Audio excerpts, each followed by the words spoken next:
When you open the hood of your car, you're gonna see many wires, many sensors. It might not be clear as to where is your camshaft position sensor, because in my case I'm looking for the intake on bank 1. That's the sensor I'm looking for. So I will be going through the different sections of the engine so that you'll be able to identify which sensor you're looking for. The engine cover is held by 3 clips. So this is a 2014 Toyota Highlander with a V6 engine. It means that it has 2 cylinder head, one at the front and one at the back right there.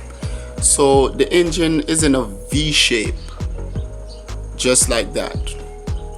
So the back side is actually bank 1 and the front side is bank 2. So the back side is bank 1, the front side is bank 2. In the middle of the engine, that's where the fuel rail is, and that's where you can find the injectors. So you have 1, 2, 3 injectors right there, and you have 3 on the other side too, but it's hidden by the intake manifold. So it actually has 2 exhausts, one at the front and one at the back, and it also has 2 intakes. So it has 2 intakes, 2 exhausts.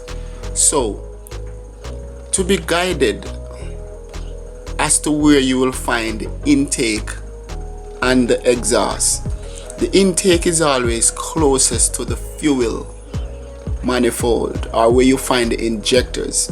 So right there is the intake camshaft position sensor for bank 2. So bank 2 is actually at the front of the engine, while bank 1 is actually closer to the body of the car.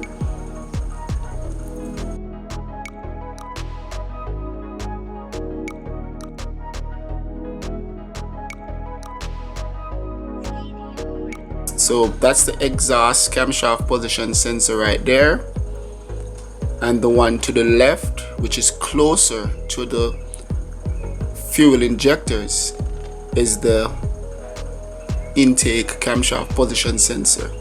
So you have 2 more of these sensors in the back. One of them is visible. So you have the intake camshaft position sensor right there.